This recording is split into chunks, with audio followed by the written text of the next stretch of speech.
guys so much supporting these sports talking videos. I know they're not the most popular thing out there, but obviously I started doing sports ASMR on my channel, and I don't really want to stop, and I probably won't ever. But you guys supporting all these sporting videos that I do really helps me out a lot, and obviously gives a lot of extra motivation to do them. So thank you so much. Yeah, I think it's about time we get started.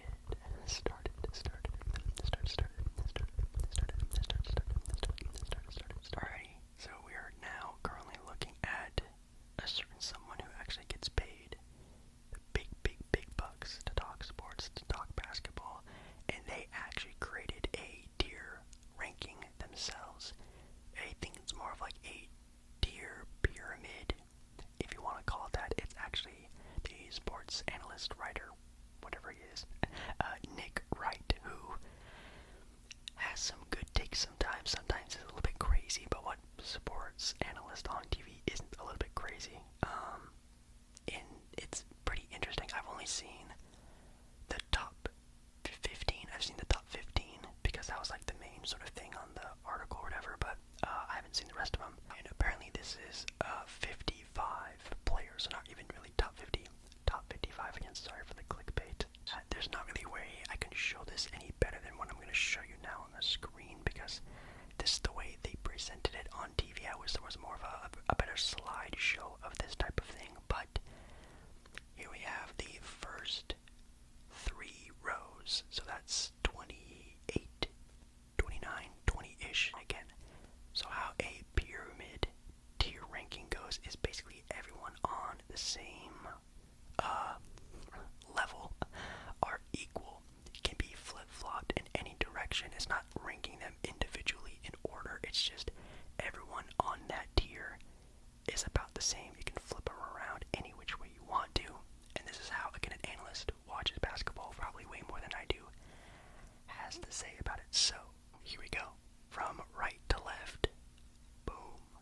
The first row, we have Draymond Green, CP3, Jalen Green, Franz Wagner, however you pronounce his last name, it's Wagner or something like that, Marcus Smart, CJ McCollum, Jordan Clarkson, Jeremy Grant, Anthony Simons, and Tyrese Maxey.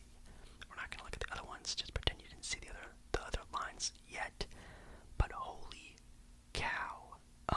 So Nick Wright thinks that Draymond Green, CP3, Jalen Green, Franz, Jordan Clarkson are as equal of a player as someone like Jeremy Grant, a healthy Tyrese Maxey, Anthony Simons, even CJ McCollum right now is doing pretty good on that crazy Pelicans team. I would definitely have to disagree, especially with the Draymond Green and CP3 aspect of it. I think those guys, in situations, are great, amazing. Some people you would want on your team. When you're in the finals, when you're in the playoffs, these guys are not, I think, the top 50 players in the NBA right now. Their play is good, but it's good in key moments. They can take over games. They're obviously super high IQ. I love Draymond Green's defense. Obviously, CP3 is one of the best point guards of all time, but as being for this current season as it stands, I don't really know. Chris Paul this year right now is averaging almost 13 points, 8.8 assists, which is actually pretty good, but nothing that's really over the moon. I would say, to be honest, he's shooting 78 from the free throw line, which is pretty much a career low for him.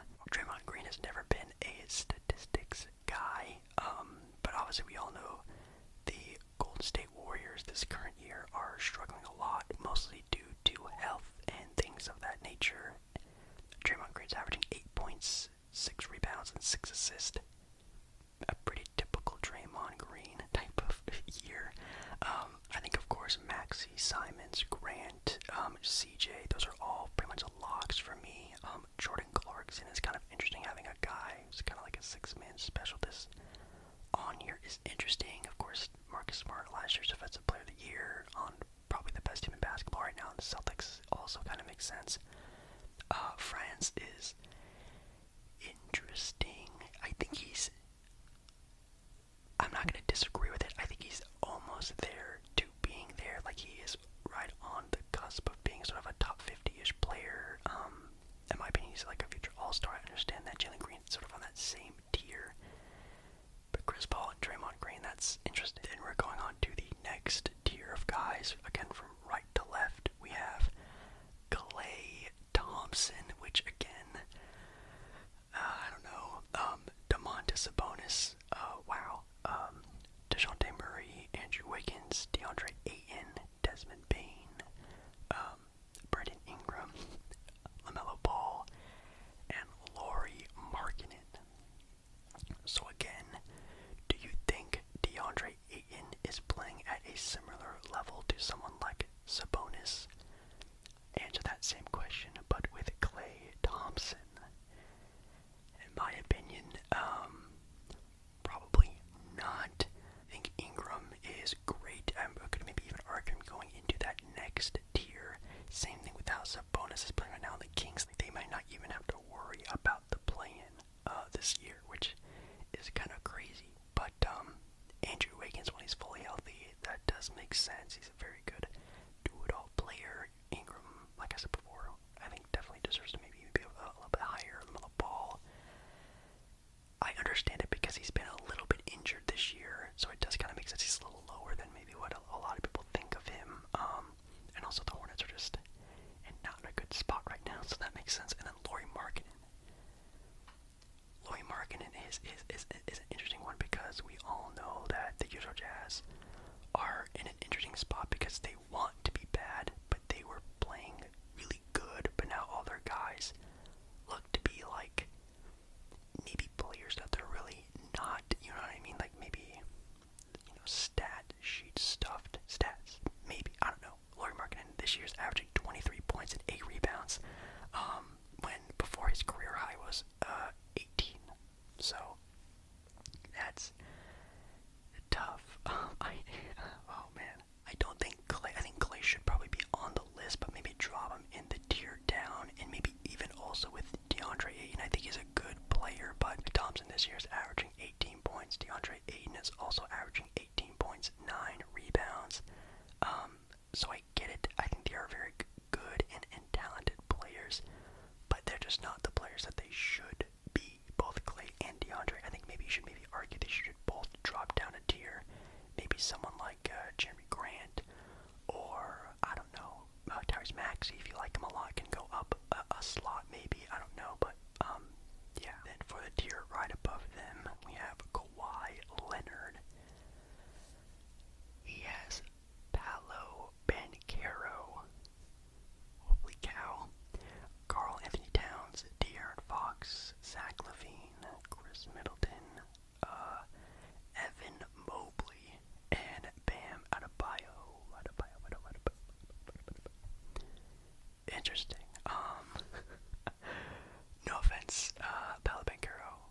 I think he's a great player. I think he's one of the best rookies we've seen in over the past handful of years. I mean, this sort of surge of young talent in the NBA is absolutely crazy, and we're having another great historic-ish style of rookie year with Paolo Banchero on the Magic, but having him almost being a top 20 player in the NBA sounds kind of crazy.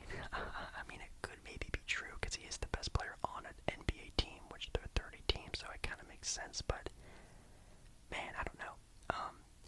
Middleton this high for this year, in my opinion, is also a little bit crazy just based on the fact that he's been so hurt. Also with Kawhi Leonard being in that same boat where should they be higher up on the list? Yes, if they were fully healthy, of course, but they've both been hurt so much.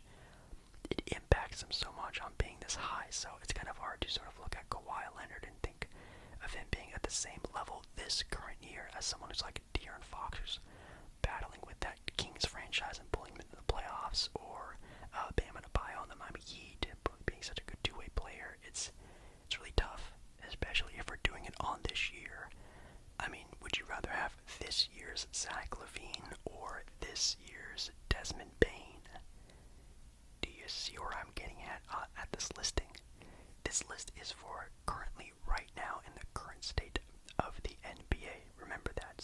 so that was actually like the top 28, I think what it was. So this is actually like the top 20 to 25 area. This is where it gets kind of interesting. Again, from right to left, the bottom row, which is row 6 on row 7 on the triangle, if you want to call it the triangle, the pyramid.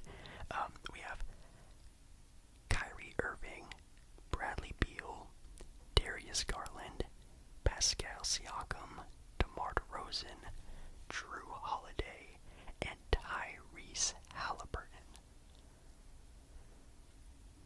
Okay, when thinking about all those players, are they sort of all at the same tier? Tyrese Haliburton, definitely in this current year, in the current state of the NBA, I think you have to give a nod to Tyrese definitely being sort of on that same level.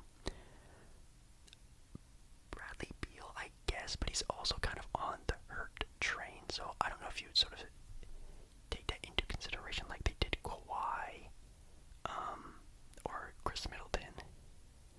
In my opinion, they probably should. I don't know who should take his spot, though, but Bradley Beal's great and fully healthy. I think he's definitely at this level, but I think he's might have even been too hurt this year to really put him near those same guys. And then you have Drew Holiday there, which for some people might seem like the out-of-place guy, but Drew Holiday's averaging about 20 points per game, about 8 assists as well, 5 rebounds, being one of the best perimeter defenders in the entire NBA, but also has been hurt a lot this year as well. So, man, I think Kyrie, this is probably a good spot for him. Garland, I think this is good. Siakam, I think this is good. DeRozan, sure. Yeah, Haliburton, I think okay too, but some of the guys, I don't want to say you should move them down, but that's definitely, maybe they're definitely more on the further end of this, when we're comparing them to the other players on the same tier. Then the tier above them, we have, again, right to left, Anthony Edwards, Jaylen Brown, Paul George, Trae Young, Jimmy Butler, and James Harden. Anthony Edwards, ranked above Kyrie, Garland, Tyrese Haliburton. Interesting on a, in my opinion, I don't want to say, I'm going to say underwhelming, definitely underperforming, Timberwolves team that I think we all thought were going to be a top 4 seeded team in the West, and maybe even be the team that could be battling through the Western Conference Finals. I don't know, that could still happen, I guess, but Ant-Man's averaging 23 points and 4 assists, 6 rebounds, third year in the NBA. So, is that good? Yes. Is it a step up from last year? Yes. Is it where at least I would like him to be? Definitely not. And I would even like him to take a bigger step than that in this current year. I think he can still develop throughout the year before the season is done and over with. Especially when you have a guy like Darius Garland, who's on one of the best teams in the NBA, averaging 21 points and 8 assists. That's pretty tough. And also, I know Kyrie Irving on the Brooklyn Nets, who are probably the hottest team in the NBA. He's averaging 26 points and 5 assists. That's interesting. Jaylen Brown, PG, Trae Young, James Harden, not bad. I might have to see who's ranked above them to give it a little bit more of a telltale. Alright, now we are going into the top 15 in the NBA. Right to left, we have SGA, Shai Gilgeous-Alexander, top 15, pretty crazy. Donovan Mitchell, again on that crazy Cavaliers team. Devin Booker, Damian Lillard, and Zion Williamson. Holy cow. Okay, I think that's kind of solid. I think this is probably the best row that we've had. Again, thinking of the row below them, I don't know who I'd even move up in place of anyone else. I think that's a pretty solid row. I mean, I know Damian Lillard has been hurt a lot this year, but when he has played, and he has played a good chunk of the NBA season already, played amazing for sure. Zion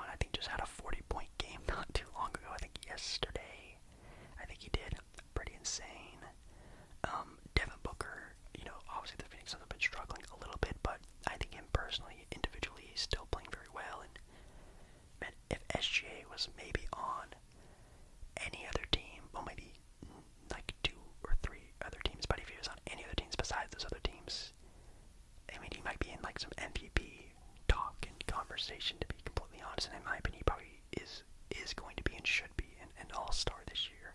Next row, so this is top 10, so officially the top 10 in the NBA right now. We have LeBron James, Ja Morant, Anthony Davis, and Joel Embiid. I think, of course, you could tell who I was a little bit, about Anthony Davis. Of course, Anthony Davis, 27, 12 rebounds, and I think he's also putting up a pretty good note. 2 blocks a game, a steal a game. He is a phenom on the court. When he is on the court, and apparently he's not going to be playing for another month, maybe. I know he's out indefinitely, which basically means he's out until he feels better. It could be 3 weeks, it could be a month, it could be the entire season. He's out until he's back. So that's terrifying. So I understand that he should be, bumped down for that reason. But in Nick Wright's mind, I'm assuming if AD was even healthier this year, he would be a top 5 player in the NBA. I guess that's not really far off, is it? But this also isn't that bad. I think LeBron has been playing very well as an individual, not the Lakers as a whole, though. Ja Morant, for sure, looking great, and obviously Joel Embiid is always going to be sort of a top 10 player just based off how dominant he is. I guess you can let me know what player maybe you would flip or change if you would. Maybe you would throw maybe you throw SGA in there just because, again, how, as an individual, how well he's been playing on that Thunder team. Maybe you give a little bit more props to Donovan Mitchell. Maybe you think Zion is a beast. Also very true, but also not a bad listing. Okay, now we're going into the top 5. So this would be 6, 5, and 4, I think. So just out of the top 5-ish, we have Nikola Jokic, Jayson Tatum, and Kevin Durant. Ooh. I think I would also probably agree with that. I think all 3 of those guys are MVP candidates. I think those guys play both sides of the ball fairly well. Jokic is meh, but his offensive skills as a big man is just on another level. I think currently right now you can't deny he's probably the best big man in basketball right now. And obviously he just had one of the craziest stat lines in NBA history, but that's tough. That is really tough. I don't know what player you would sneak out of being out of the top 5, because again, one of these people, KD, Tatum, and Jokic, have to be out of the top 5, which that is an argument that can be had. All the teams that they're on right now are playing well, so you can't even really use that excuse anymore. So, man, that's tough. But I don't think I'd move any players down. I don't think really like Embiid or LeBron or Ja need to get put up there. I think that's pretty solid. So, going into the top 3, and obviously if you watch a lot of basketball or know a lot about the NBA, you probably know who it is. Steph Curry and Luka Dončić. Now I'll just say who the number 1 player is. It's Giannis. Giannis, number 1. It sits on top of the throne of the NBA. But is that true? Yes, I am referring to Luka Dončić as having a 60-point, 20 rebound triple-double the other night. He had a 50-point almost triple-double, or maybe he did have a triple-double against the Houston Rockets recently. The Mavericks are playing very good right now. I think they're on like a 4 or 5 game winning streak. In my opinion, the only real argument you can have for Luka and Giannis is the fact that Giannis, yes, does play both sides of the ball, but